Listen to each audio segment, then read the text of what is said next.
Hello.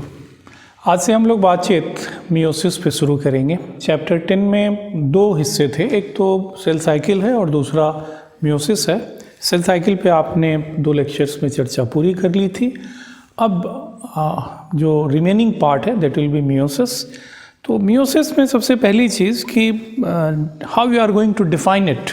तो कभी भी मियोसिस को हम लोग कहते हैं कि मियोसिस जो होगा एक ऐसा स्पेशलाइज्ड सेल डिवीजन होगा which will result in formation of 4 daughter cells, but the chromosome number in those daughter cells would be reduced by half.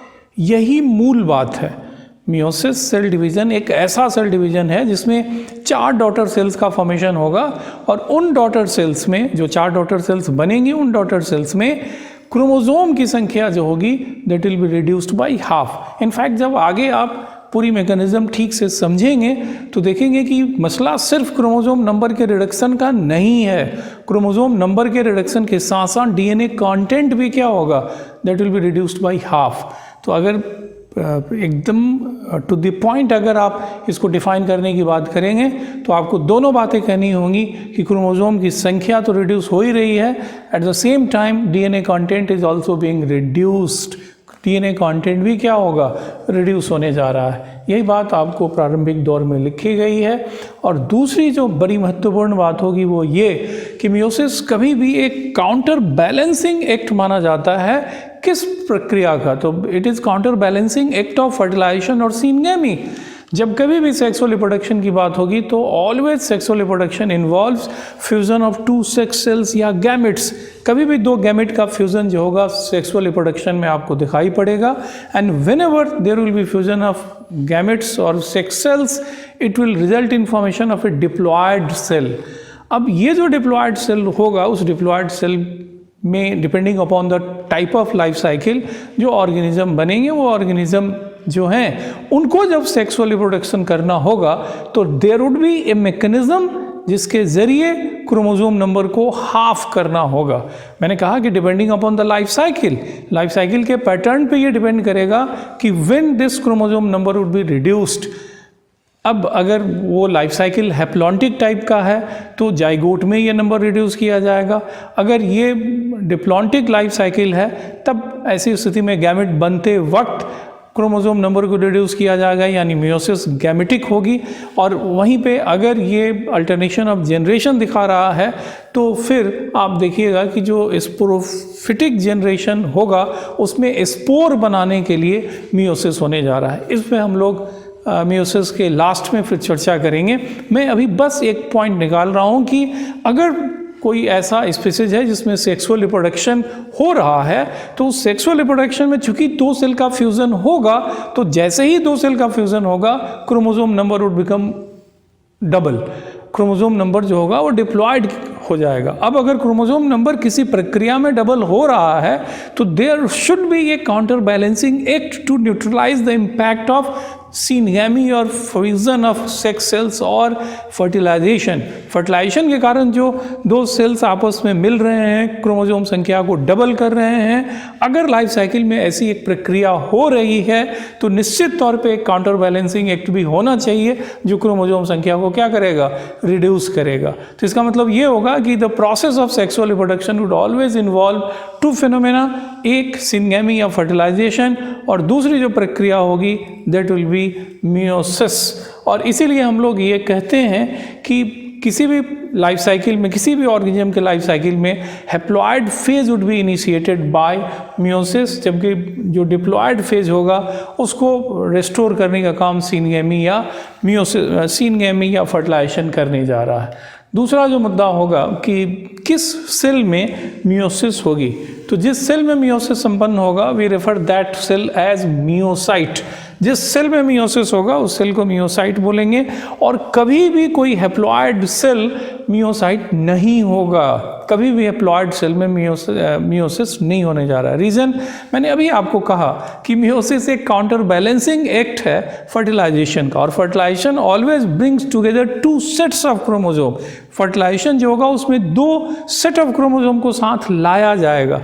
तो निश्चित तौर पे उन सेट ऑफ क्रोमोसोम को अगर अलग करना है तो इसके लिए मियोसिस आप ला रहे हैं, तो अगर 2 सेट होगा तब ना आप उनको अलग करेंगे।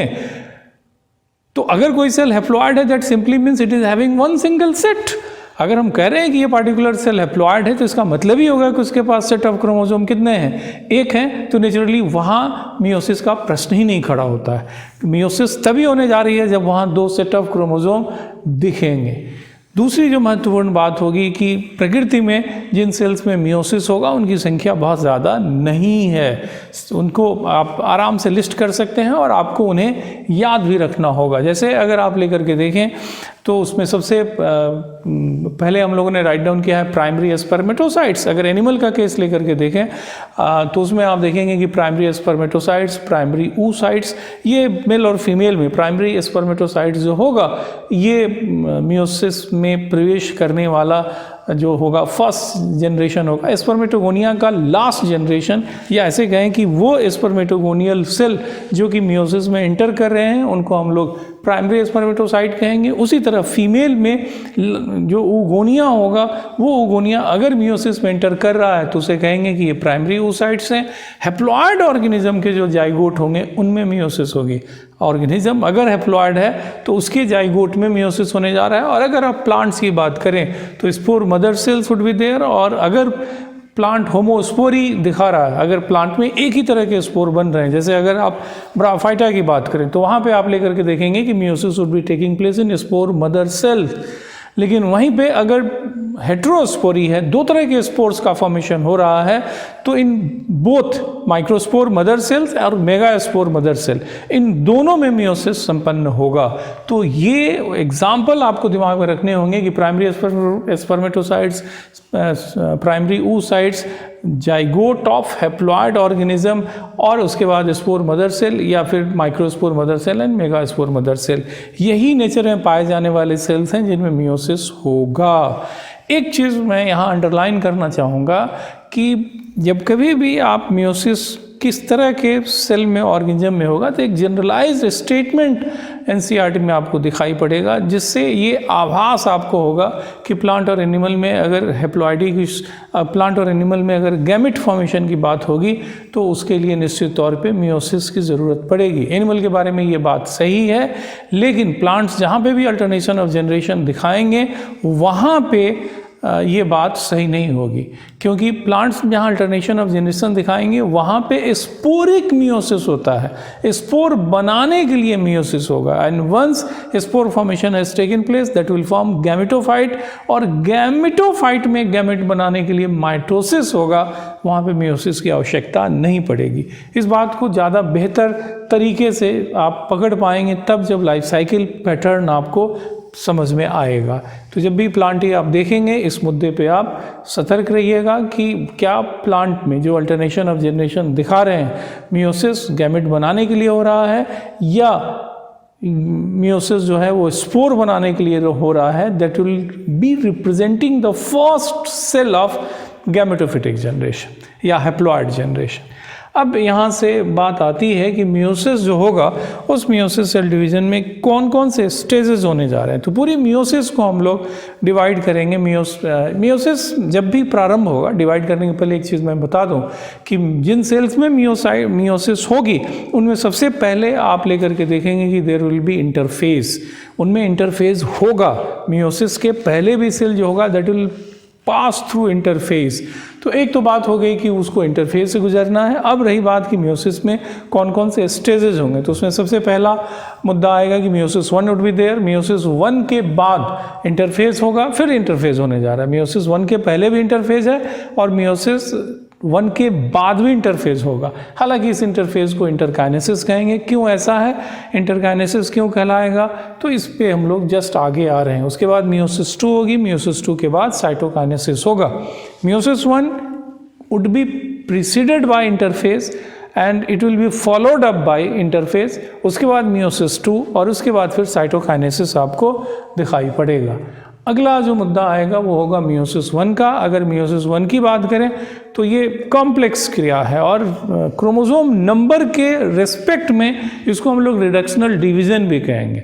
ये बात मायने रखती है कि रिडक्शनल डिवीज़न किसके रिस्पेक्ट में, तो chromosome number would be reduce by half in meiosis 1।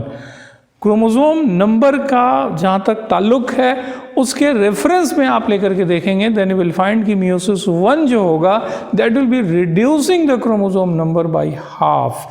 तो ये पहली बात है कि एक कॉम्प्लेक्स सीरीज ऑफ फिनोमेना है ये, और इसमें क्रोमोसोम नंबर की संख्या चूंकि आधी की जाती है, दैट्स वाई इसे हम लोग रिडक्शनल या हेट्रोटिपिक डिवीज़न भी कहते हैं। इसे रिडक्शनल या हेट्रोटिपिक डिवीज़न का भी नाम दिया जाता है। इसे आप कहेंगे कि ये जो होगा वो हेट्रोटिपिक डिवीज़न के नाम से भी ये जाना जाता है। इसे हेट्रोटिपिक बस इसीलिए कहेंगे कि क्रोमोसोम नंबर आधी की जा रही है। अब रही बात कि मियोसिस 1 को फिर हम लोग स्टडी के कन्वीनियंस के लिए अलग अलग हिस्सों में बांटेंगे, prophase 1, metaphase 1, anaphase 1, telophase 1। Prophase 1 is very complex one, काफ़ी लंबा होगा, काफ़ी जटिल होगा, और इसको हम लोग लिप्टोनिमा, जाइगोनिमा, पैकिनिमा, डिप्लोनिमा, डायकानेसिस, लिप्टोनिमा को लिप्टोटिन, जाइगोनिमा को जाइगोटिन, पैकिनिमा को पैकिटिन, डिप्लोनिमा को डिप्लोटिन, लेकिन डायकानेसिस को सिर्फ डायकानेसिस बोलेंगे। तो लिप्टोनिमा, जाइगोनिमा, पैकिनिमा, डिप्लोनिमा एंड डायकानेसिस वुड बी सब stages with in prophase 1। Now the question is कि प्रोफेज 1 में क्या होगा। ये स्टेजेस मैं फिर रिपीट कर रहा हूँ कि आपको याद रखना पड़ेगा। और अब रही बात कि प्रोफेज 1 में क्या होगा, तो सबसे कॉम्प्लेक्स है, सबसे लंबी प्रक्रिया है, और जब आप ऊजेनेसिस देखेंगे मेमेलिया में, वहाँ पे आप लेकर के देखिएगा कि जो प्राइमरी oocytes हैं they may remain in prophase 1 for 20, 25, 30, 35 years. वो इतने लंबे समय तक मियोसिस 1 में, ये प्रोफेज 1 में ट्रैप रह सकते हैं। अब ऐसा कैसे है वो तो आपको जब oogenesis पढ़ाया जाएगा उस समय ये बात आपको एक्सप्लेन की जाएगी। Right now just I am going to tell you कि ये कॉम्प्लेक्स प्रक्रिया है और ये काफ़ी लंबी प्रक्रिया है, और इसको डिवाइड किया जाता है जो अभी हमने नाम रखा, लिप्टोनिमा, जाइगोनिमा, पैकिनिमा, डिप्लोनिमा एंड डायकानेसिस। फिर इसके बाद अब बारी बारी से इन पे बातचीत आप कीजिए। लिप्टोटिन या लिप्टोनिमा की बात अगर करें, लिप्टोटिन या लिप्टोनिमा की बात करें तो आप लेकर के देखेंगे कि इसमें न्यूक्लियर मेम्ब्रेन, न्यूक्लियस बिल्कुल इंटैक्ट रहेंगे। Chromosomes would become visible, chromosome दिखाई पड़ेगा, लेकिन ऑलरेडी इंटरफेज हो चुका है, already interphase has taken place. Despite occurrence of interphase, chromosomes would appear as single thread like structure। आपको पता है कि मियोसिस 1 के पहले ही इंटरफेज संपन्न हो चुका है, लेकिन इसके बावजूद भी आप ये तथ्य लेकर के देखिएगा कि क्रोमोसोम जो अपीयर करेंगे they will appear as single thread like structures. और ऐसा इसलिए होगा क्योंकि chromosome is having 2 chromonemata but they are so thin that they remain coiled with each other। प्रत्येक, चूंकि इंटरफेस ऑलरेडी हो चुका है, तो इंटरफेस होने का मतलब है कि chromosomal material has been replicated, already वो रिप्लिकेटेड है। तो every chromosome is suppose to have 2 chromonemata और क्रोमेटिड्स जो उसके पास है, लेकिन अभी उनकी कंडेंसेशन और क्वाइलिंग इतनी ज़्यादा नहीं है कि वो 2 अलग अलग डिस्टिंक्ट स्ट्रक्चर के रूप में दिखें। तो एवरी क्रोमोसोम इज हैविंग 2 क्रोमोनिमाटा, लेकिन वो इतने थिन हैं कि वो सेपरेट एक दूसरे से नहीं है, they remain coiled with each other. तो क्रोमोसोम्स जो होंगे लिप्टोनिमा में दिखेंगे, हर ऑलरेडी इंटरफेस हो चुका है, तो हर क्रोमोसोम में 2 क्रोमोनिमाटा भी होगा, लेकिन वो इतने थिन होंगे कि वो सेपरेट स्ट्रक्चर के रूप में दिखाई नहीं पड़ने जा रहे हैं।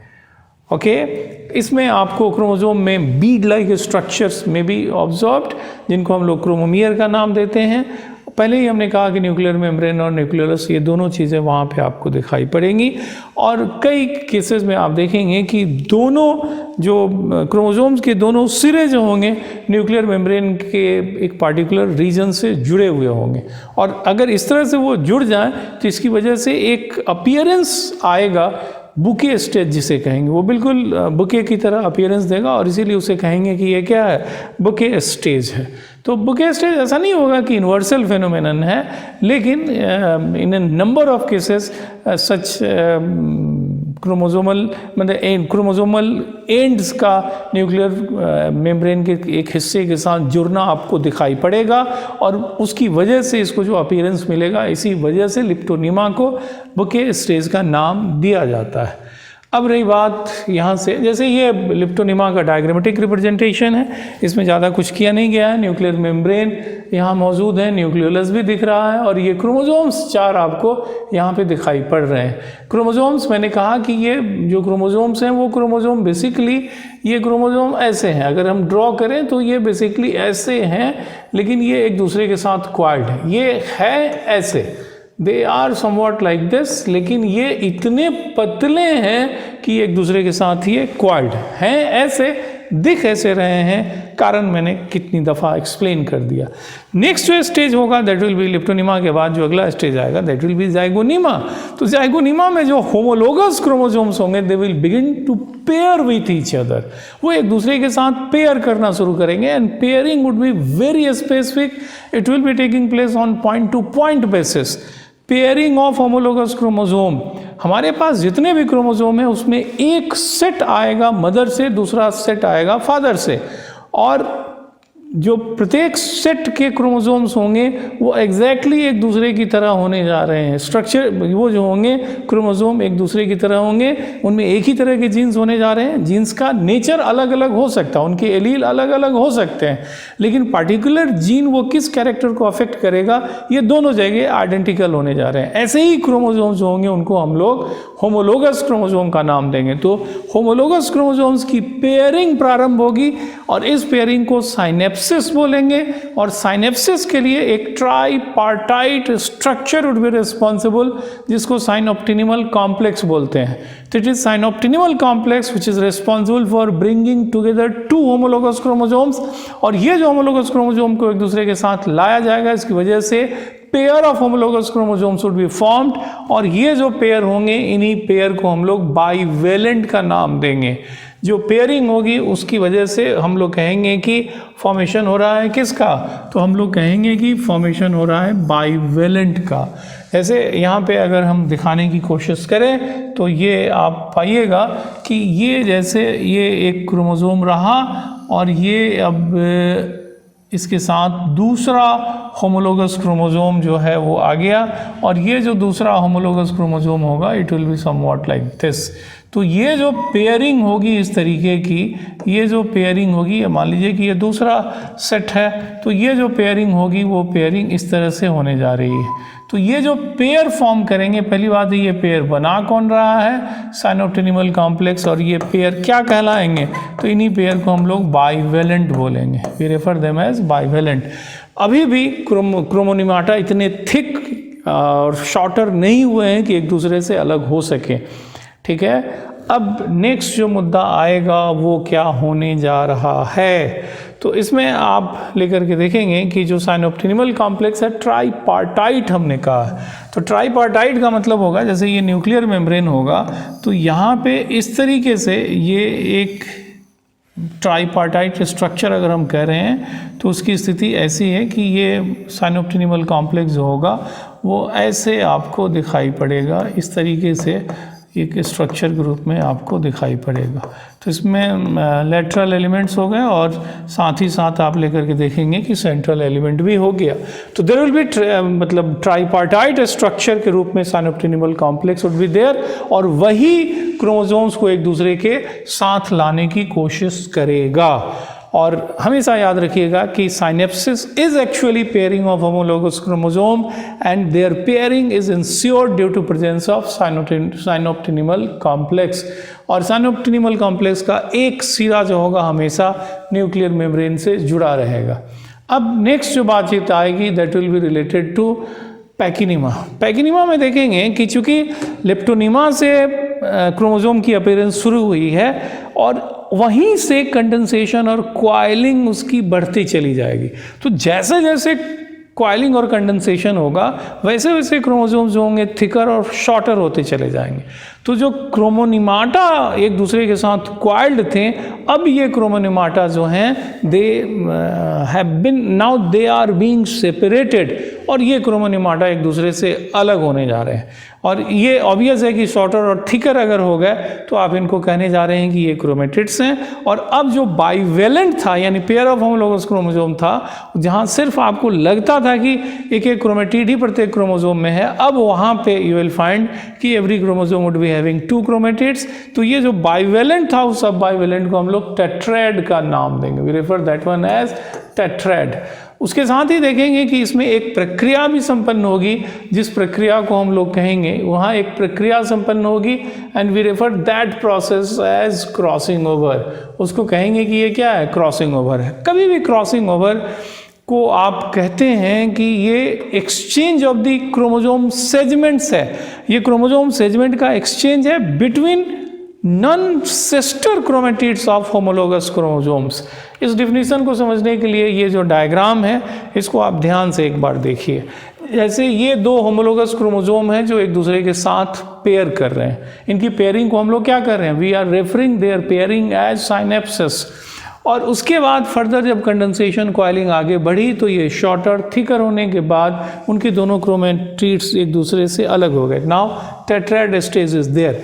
आइडेंटिकल पॉइंट पे ब्रेकेज आपको दिखाई पड़ेगा, और ब्रेकेज होने के बाद ये जो सेज, अब ये जैसे ये दोनों के दोनों क्रोमेटिड्स जो हैं, ये दोनों के दोनों क्रोमेटिड्स जो होंगे ये सिस्टर क्रोमेटिड्स होंगे। इनको हम लोग कहेंगे कि ये क्या है, दे आर सिस्टर क्रोमेटिड्स। उसी तरह इन दोनों को भी हम लोग कहेंगे कि ये क्या है, सिस्टर क्रोमेटिड्स है। तो ये 2 सिस्टर्स, इन दोनों सिस्टर्स के लिए क्या है, नन सिस्टर्स है। तो यहाँ पे देख रहे हैं कि 2 non sister chromatids of homologous chromosome, ये दोनों क्रोमोसोम होमोलोगस हो गए, ये दोनों क्रोमेटिड्स नन सिस्टर हो गए। उनके आइडेंटिकल पॉइंट पे ब्रेकेज होने जा रहा है, और आइडेंटिकल पॉइंट पे ब्रेकेज होने के बाद there will be exchange of this segment, exchange होगा सेगमेंट का, और सेगमेंट के एक्सचेंज के पश्चात दे विल बी रीज्वाइंड, उनको फिर रीज्वाइन किया जाएगा। तो ये ब्रेकिंग हुई, ब्रेकेज हुआ, ब्रेकेज के बाद इसका ये दोनों सेगमेंट का एक्सचेंज हुआ, और एक्सचेंज के बाद जब रीज्वाइन करेंगे then there will be formation of cross like structure, और ऐसे ही क्रॉस लाइक स्ट्रक्चर को क्याज्मा कहा जाएगा। और उसके बाद फिर टर्मिनलाइजेशन की क्रिया होती है, और ये एक दूसरे से सेपरेट होंगे, और सेपरेशन के बाद स्थिति ऐसी होने जा रही है। लेकिन इस प्रक्रिया टर्मिनलाइजेशन के होने में डाइकाइनेसिस और समटाइम्स मेटाफेज 1 तक ये प्रक्रिया चल सकती है। तो इसको आप ये नहीं मानिएगा कि ये पूरी प्रक्रिया जो है पैकिनिमा में कंप्लीट हो रही है। पैकिनिमा में ये क्रॉसिंग ओवर आपको दिखाई पड़ेगा, और ये डायग्राम जो है वो बहुत क्लियरली डिफाइन कर देगा कि क्रॉसिंग ओवर क्या है। तो क्रॉसिंग ओवर को मैं फिर कह रहा हूँ कि you should define it as a phenomenon of exchange of segments between non sister chromatids of homologous chromosome. Homologous chromosome के नन सिस्टर क्रोमेटिड्स के बीच में सेगमेंट का लेन देन जो होगा उसी को क्रॉसिंग ओवर का नाम आप देते हैं। यहाँ पे ये तथ्य भी आप दिमाग में रखेंगे कि साइनोप्टिनिमल कॉम्प्लेक्स जो है उसके पास नोड्यूल की तरह की रचना है, और उस नोड्यूल को रिकॉम्बिनेशन नोड्यूल कहते हैं। और ये माना जाता है कि recombination nodule is a complex of enzymes, and the enzymes which are present in this recombination nodule are responsible for the process of crossing over. Crossing over में जो रिकॉम्बिनेशन हो रहा है, ब्रेकेज हो रही है, एक्सचेंज और रिज्वाइनिंग जो हो रही है, इस पूरी प्रक्रिया के लिए जो एंजाइम्स रिक्वायर्ड थे, this enzymes are actually present in this nodule. अब यहाँ से नेक्स्ट जो मुद्दा आएगा that will be related to diplonema. अगला मुद्दा जो है वो डिप्लोनिमा है। डिप्लोनिमा में क्रोमोसोमल कंडेंसेशन एंड कॉइलिंग आगे बढ़ेगा। क्याज्मा जो बने हैं वो क्याज्मा मतलब क्रोमोसोमल फ्री एंड की तरफ धीरे धीरे स्लाइड करेगा, क्योंकि दोनों ये होमोलोगस क्रोमोसोम एक दूसरे से सेपरेट करेंगे, यानी there will be terminalization of chiasma. और दूसरी तरफ आप लेकर के ये देखेंगे कि नेक्स्ट, लेकिन स्टिल ये जो न्यूक्लियर मेम्ब्रेन और न्यूक्लियोलस जो है वो स्टिल रहने जा रहे हैं, स्टिल दे आर इंटैक्ट। उसके बाद बात आती है डाइकाइनेसिस की, और फिर वही बात कि क्रोमोसोम का, होमोलोगस क्रोमोसोम का एक दूसरे से अलग होना जारी रहेगा। और उसी के साथ क्याज़्मा का टर्मिनेशन भी होता रहेगा, यानी सेल में क्याज़्मा की संख्या रिड्यूस होगी एंड ये जो क्रोमोसोमल कंडेंसेशन कॉइलिंग है ये आगे बढ़ेगा, न्यूक्लियर मेम्ब्रेन और न्यूक्लियस की डिसअपीयरेंस स्टार्ट होगा। न्यूक्लियर मेम्ब्रेन और न्यूक्लियोलस जो होंगे उनका डिसअपीयरेंस जो होगा दैट विल बी इनिशिएटेड। ये डायकाइनेसिस में आपको दिखाई पड़ेगा। अब यहाँ से आप आते हैं मेटाफेज 1 पे। Metaphase 1 is very important. क्यों ये इंपॉर्टेंट है, उस पर आने के पहले मैं ये बता दूं कि मेटाफेज 1 में हो क्या रहा। तो मेटाफेज 1 में न्यूक्लियर मेम्ब्रेन और न्यूक्लियोलस पूरी तरह गायब हो जाएंगे और जो बाइवेलेंट्स हैं जिनको हम लोगों ने टेट्राएड कहा था, यानी पेयर ऑफ होमोलोगस क्रोमोसोम्स जो होंगे, now they will be occupying the equatorial plane. वो क्रोमोसोम के बीचों बीच अरेंज होंगे, लेकिन अरेंज क्या हो रहा है, chromosomes are not getting themselves arranged individually. Chromosomes are not getting themselves arranged on equatorial plane in their individual capacity. Rather, they would be arranged on this equatorial plane as pair of homologous chromosome, as pair के रूप में, bivalent के रूप में they will be arranging themselves on equatorial plane. जो equatorial plane होगा उस equatorial plane में मैं कह रहा हूँ कि पेयर ऑफ होमोलोगस क्रोमोसोम्स होंगे, दे विल बी अरेंज्ड। बहुत बड़ा फ़र्क है ये। मैं एक बार मैं फिर आपको ये डायग्राम रिमाइंड कराऊँ। जैसे अगर आप बातचीत करिए मेटाफेज क्रोमोसोम की, तो मेटाफेज में माइटोटिक मेटाफेज की बात मैं करूं तो माइटोटिक मेटाफेज में आपको ये स्थिति दिखाई पड़ी थी। मेटाफेज जो था माइटोसिस का, उसमें ये स्थिति आपको दिखाई पड़ी थी। और अभी मैं आपसे कह रहा हूँ, right now I am suggesting you कि ये जो केस है मियोसिस, ये अगर मेटाफेज 1 की बात करें तो आप लेकर के देखेंगे कि यहाँ पे bivalents are being arranged on equatorial plane. ये जो बाइवेलेंट हैं ये इक्वेटोरियल प्लेन पे अरेंज होने जा रहे हैं। ये जो बाइवेलेंट होंगे ये इक्वेटोरियल प्लेन पे अरेंज होंगे। ध्यान दीजिए, यहाँ individually chromosomes are being arranged, यहाँ इंडिविजुअली क्रोमोसोम इक्वेटोरियल प्लेन पे अरेंज हो रहे हैं। यहाँ इंडिविजुअली क्रोमोसोम इंडिविजुअल प्लेन पे अरेंज नहीं हो रहे हैं। अगर कोई रिलीजियस फेस्टिवल होगा तो आप या अगल बगल के बच्चे कैसे खड़े होंगे, वो बिल्कुल एक पंक्ति में खड़े होंगे इंडिविजुअल कैपेसिटी में। लेकिन वहीं पे अगर कोई रिलीजियस फेस्टिवल हो रहा है तो आपके पेरेंट्स जो होंगे वो हमेशा साइड बाय साइड खड़े होंगे। तो मैं हमेशा इसको इसी रूप में समझाता हूँ कि मेटाफेज 1 में जो होमोलोगस क्रोमोसोम की अरेंजमेंट होगी वो अरेंजमेंट कुछ इसी तरह की है कि आपके घर के जितने भी मतलब पेरेंट्स हैं या अगल बगल के जो मम्मी पापा अलग अलग बच्चों के हैं, वो जब कभी भी कोई रिलीजियस फेस्टिवल होगा तो दे will B standing up their side by side. वो साइड बाय साइड एक दूसरे के खड़े होने जा रहे हैं। लेकिन आप जो हैं वो अभी भी एक इंडिविजुअल कैपेसिटी में ही कहीं पे दिखाई पड़ेंगे। तो मैं यहाँ पे पॉइंट बस एक लाइन का निकाल रहा हूँ कि अगर मेटाफेज का केस है तो वहाँ पे क्रोमोसोम इंडिविजुअल लेवल पे बिहेव करेगा, और अगर ये मियोसिस का मेटाफेज 1 है तो वहाँ पे बाइवेलेंट जो होंगे वो एक यूनिट के रूप में कंसिडर होने जा रहे हैं। दूसरी जो बात आप यहाँ पे देखेंगे वो क्या होगा, तो दूसरा मुद्दा जो होगा वो ये होने जा रहा है कि एक पेयर का जो अरेंजमेंट होगा, एक बाइवेलेंट का जो अरेंजमेंट होगा, whether that will B influenced by the arrangement of other bivalent. जैसे अगर आप यहाँ पे लेकर के देखें कि ये जो बाइवेलेंट है, इस बाइवेलेंट का ये जो अरेंजमेंट आपको दिख रहा है, क्या इस अरेंजमेंट का कहीं कोई असर इसके इस अरेंजमेंट, इस क्रोमोसोम के इस बाइवेलेंट के अरेंजमेंट पे है? तो इसका आंसर है नहीं। एक बाइवेलेंट का अरेंजमेंट जो होगा वो दूसरे बाइवेलेंट के अरेंजमेंट से कहीं से भी इन्फ्लुएंस नहीं होने जा रहा है। जैसे मैं कह रहा हूँ कि ये जो बाइवेलेंट है, क्या इस बाइवेलेंट के अरेंजमेंट ने इस बाइवेलेंट के अरेंजमेंट को इन्फ्लुएंस किया या वाइस वर्सा? क्या इस पेयर ने, जैसे इसको A1 A2 कहें और इसको B1 B2 कहें, तो क्या इस पेयर ने, बी वाले पेयर ने, क्या ए वाले पेयर के अरेंजमेंट को, या ए वाले पेयर ने क्या बी वाले पेयर के अरेंजमेंट को अफेक्ट किया? मैं कह रहा हूँ कि ऐसा नहीं किया उसने। इट्स मैटर ऑफ चांस कि A1 वाले की तरफ B1 है, it's a matter of chance. दूसरी तरफ अगर इसी को लेकर के देखें तो हम ये कह सकते हैं कि 50% केसेस में जो अभी हमने दिखाया अगर वैसा है तो रिमेनिंग 50% केस में A1 जिधर होगा उधर B1 के बजाय B2 होगा।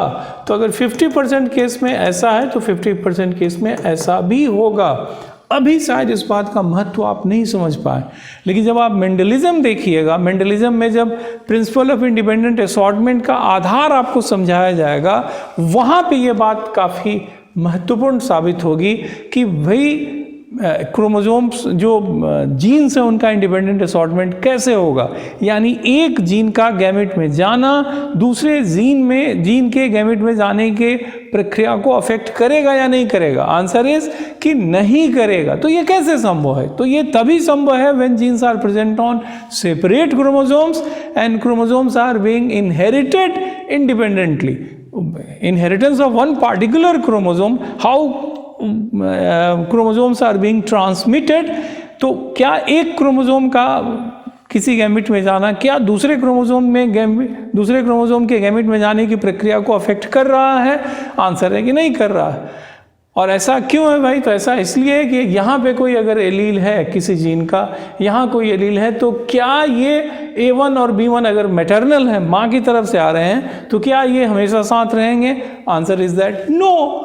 कैसे ये बात कही जा रही है? तो ये बात इस आधार पे कही जा रही है कि इनका ये जो पेयर बना, इस पेयर का इनके अरेंजमेंट पे कोई असर नहीं है, ये रैंडम क्रिया है।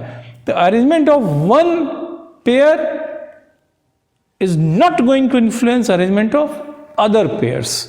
और ये जो इंडिपेंडेंट असॉर्टमेंट है जीन्स का, ये सबसे बड़ा कारण है या it is responsible for generation of huge genetic variability.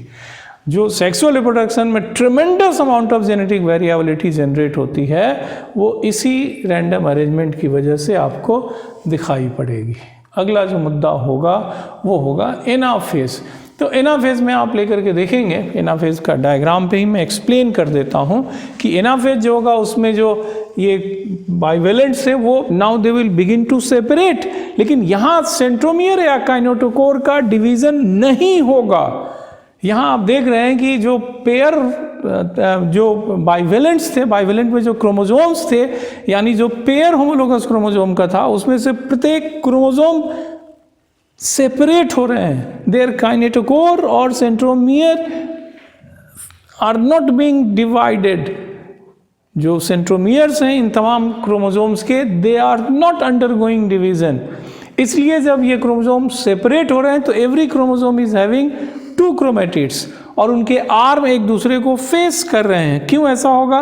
पिछले दिन भी मैंने कहा था कि जो स्पिंडल फाइबर होंगे they will pull the kinetochore या सेंट्रोमियर, लेकिन आर्म्स जो होंगे वो इनर्शिया की वजह से बीच में ही रहना चाहेंगे, and that's why every chromosome would have their arms facing the equatorial plane. इसीलिए आप देखिएगा कि जो क्रोमेटिड्स होंगे उनके जो आर्म होंगे वो बीचों बीच ओरिएंटेड होने जा रहे हैं।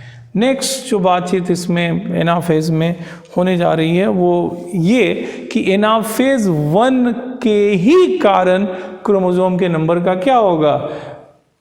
क्रोमोसोम नंबर का रिडक्शन होने जा रहा है। क्रोमोसोम नंबर का रिडक्शन होने जा रहा है क्योंकि यहाँ पे सेंट्रोमियर की स्प्लिटिंग नहीं हो रही है।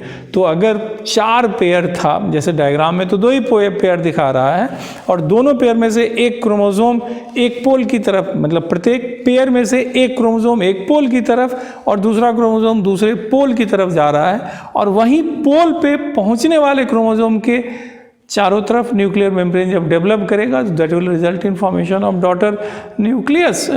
तो नेचुरली जो डॉटर न्यूक्लियाई डेवलप करेंगे उन डॉटर न्यूक्लियाई में पेयर का एक एक क्रोमोसोम पहुंचेगा, तो overall number of chromosomes reaching every pole would be just half. Just वो क्या होने जा रहा? आधी होने जा रही है। तो एनाफेज 1 और एनाफेज में ये बड़ा फ़र्क होगा कि जहाँ एनाफेज में सेंट्रोमियर की स्प्लिटिंग होती है, वहीं पे एनाफेज 1 में किसी सेंट्रोमियर की स्प्लिटिंग आपको नहीं दिखाई पड़ने जा रही है। इसके बाद बात आता है टेलोफेज पे, टेलोफेज 1 पे। तो ऑब्वियस है कि जो डॉटर क्रोमोजोम, जो क्रोमोजोम्स थे, they will reach opposite poles, वो अपोजिट पोल वहाँ पे पहुँचेंगे।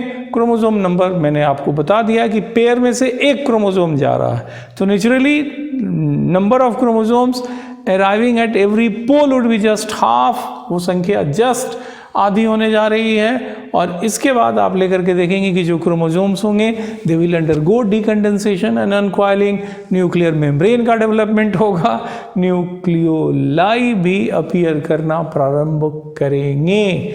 और अब प्रत्येक क्रोमोजोम, प्रत्येक सेल में there will be 2 daughter nuclei. अब वहाँ पे 2 डॉटर न्यूक्लियाई आपको दिखाई पड़ने जा रहे हैं। इसको अगर सिंपल तरीके से दिखाएं तो आपको ये बात मिलेगी कि जैसे ये रहा और ये 2 क्रोमोजोम्स यहाँ पे अलग अलग पेयर्स के आपको दिखाई पड़ेंगे। ये जो स्थिति होगी, यही स्थिति होने जा रही है किसकी? तो that will be the condition of telophase 1। तो आज की बातचीत बस हम लोग मियोसिस 1 तक रखते हैं। नेक्स्ट डे फिर इससे आगे की बातचीत करेंगे। मियोसिस काफ़ी महत्वपूर्ण चैप्टर है साइटोलॉजी के ख्याल से भी और क्लासिकल जेनेटिक्स के भी ख्याल से, इसलिए बहुत सचेत होके पूरी चीज़ को तैयार करने की कोशिश कीजिए। With that I stop here. अपना बहुत बहुत ख्याल रखिए और जम के पढ़ाई लिखाई करते रहिए। Thank you.